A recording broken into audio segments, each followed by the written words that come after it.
So we're back again. This time I'm going to be analyzing assessments. So thank you for listening to my last video. I'm sure it was maybe a little longer. I'm going to try to cut this one down a little bit. But let me just share this screen here. It's the same format as my last one. But yeah, I'll be going into, instead of curriculum, I'll be talking about assessment.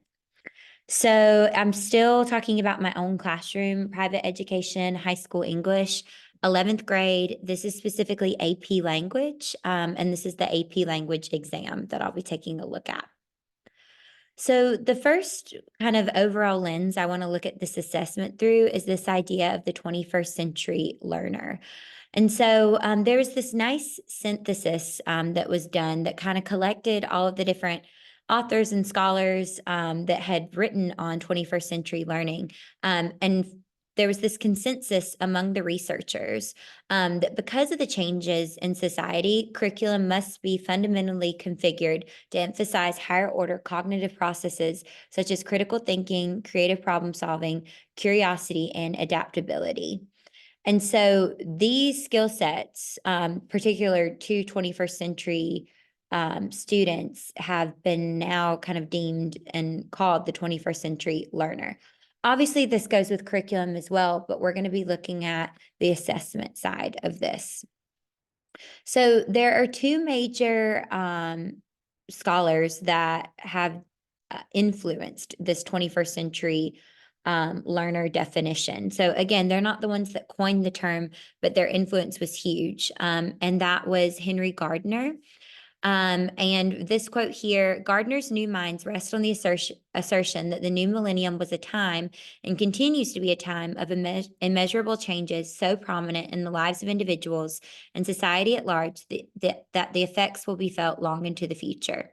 The changes of a new millennium were ushered in following advancements in science and technology and globalization. According to Gardner, these changes necessitate new educational processes, as our educational system is not designed to respond to the needs of a new digital and global age. So again, this idea that our learners that have been coming through, for the past 20 or 30 years, they really are part of this like internet age that have really changed the way that education is viewed.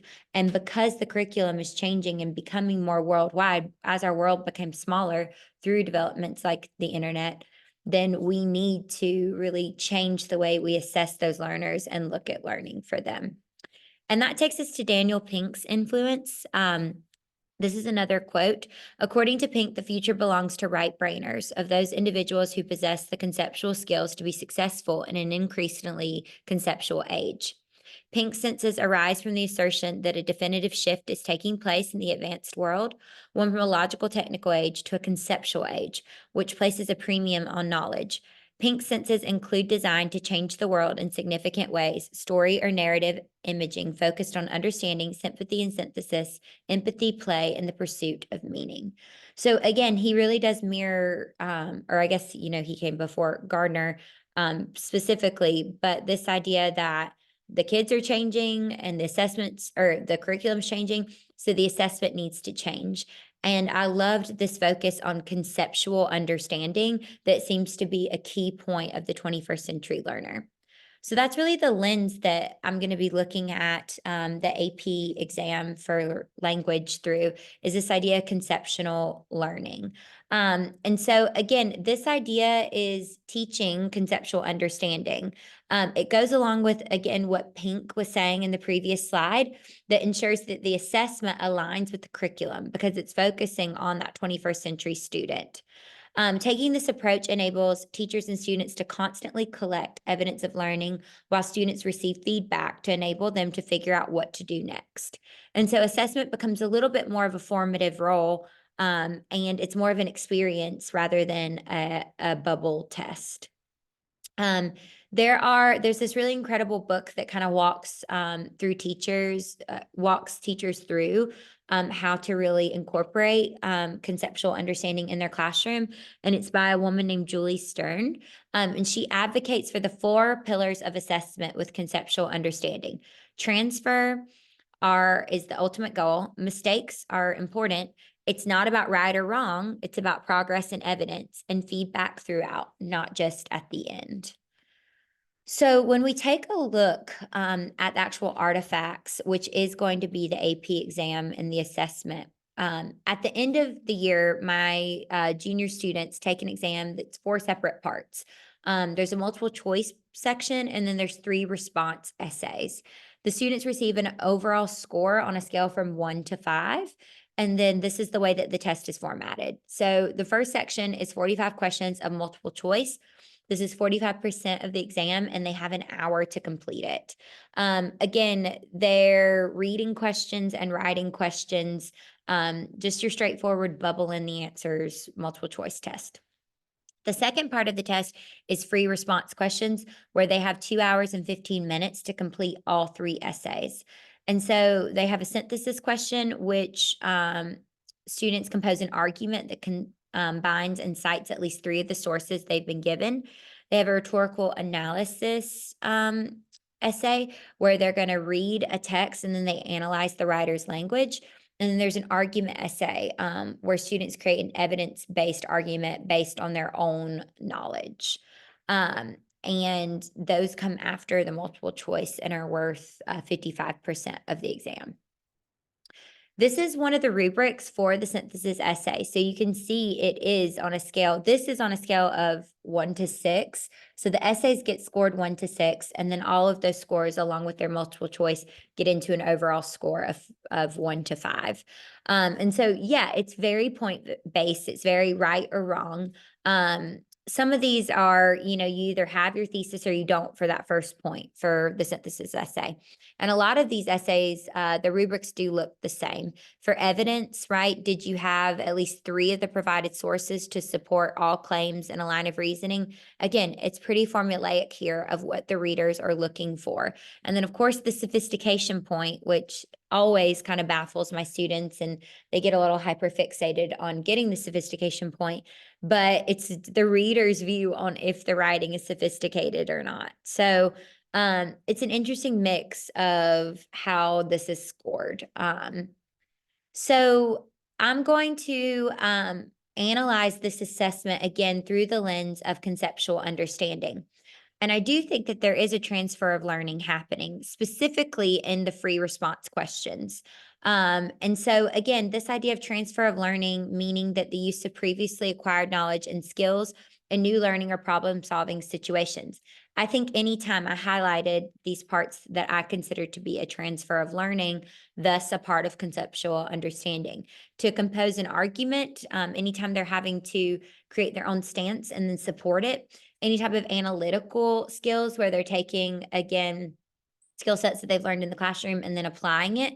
And then an evidence-based argument, again, that kind of comes from their own life and their own situations. And so this is, I think, a really great transfer of learning. Where it falls flat, again, is that, 6-point scale that is very formulated. They say it in a general way, but it's a formula, right? Like, do you have all 3 pieces of evidence? Do you have a thesis? Do you have a sophisticated tone? And again, this is all up to your reader. And so, of course, some things that are missing is mistakes are important. While the test doesn't lend itself to like a grammar score, which I do appreciate, maybe in that sense, mistakes aren't as, held accountable for. But I think in general, I mean, any kind of time situation, there's going to be mistakes. And this idea that you need to score a 6 doesn't really, make it seem like mistakes are something that you should be doing. It's not about progress or evidence. This test is right or wrong, right? Like, especially the multiple choice.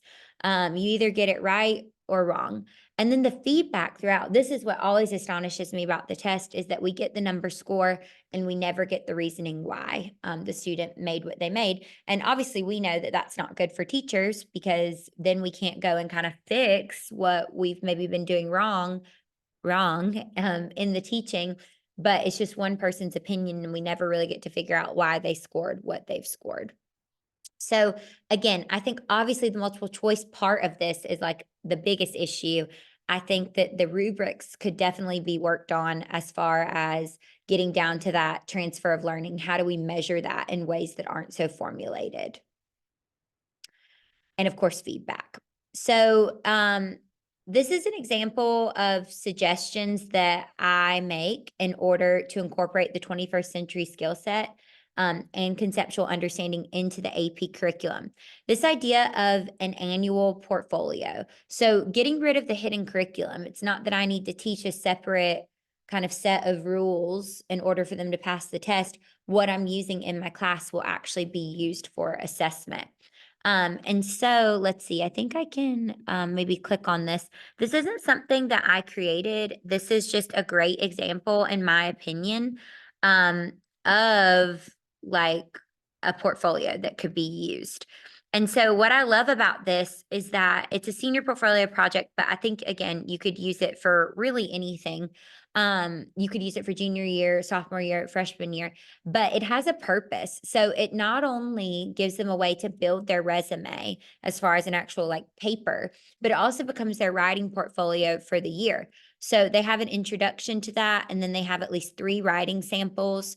And then they could give anything that they creatively do. Maybe their hobby is poetry. Maybe they, enjoy creative writing their own short stories, whatever it may be. And then it allows for obviously that other fields of endeavor, and then certificates, acceptance letters, scholarships. And then I love this idea of photos. And so the student really is looked at as a whole child, from what their interests are to their accomplishments to their best pieces of writing that they worked on throughout the year. And so that way we can really kind of make this 21st century learner come to life, instead of it just being, a score that they're given at the end. And so that's just one example of what could be added to this curriculum. I do think a portfolio component is key in really making sure that we're adhering to this 21st century learner with AP curriculum and assessment. So these are 2 things we've talked about a lot in class, and I just wanted to end with these 2 things.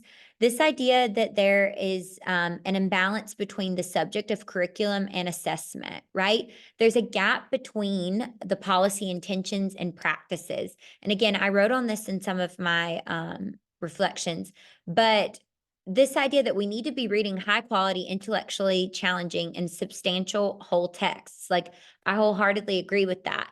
But as President Obama said, we should not be testing students on whether students can fill in a bubble or a test, because these things go directly against the purpose of curriculum reform in the first place, and this idea of crafting 21st century skills. And we're still doing that. I mean, I just showed you 45% of the AP test is bubbling in a test, right or wrong. There's no formative assessment. There's no room for mistakes. There's none of that happening with this major assessment. And then the second problem is the imbalance of value placed between the curriculum and assessment.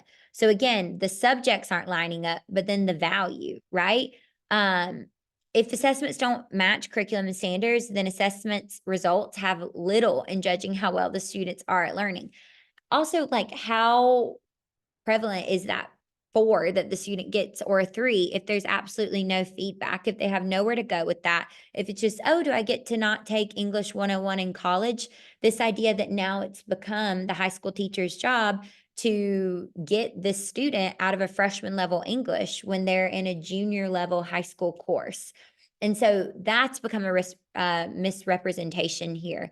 And again, the value is so placed on this assessment that doesn't align with this idea of 21st century learning or anything to do with conceptual understanding. And so that's where we're having a huge disconnect here.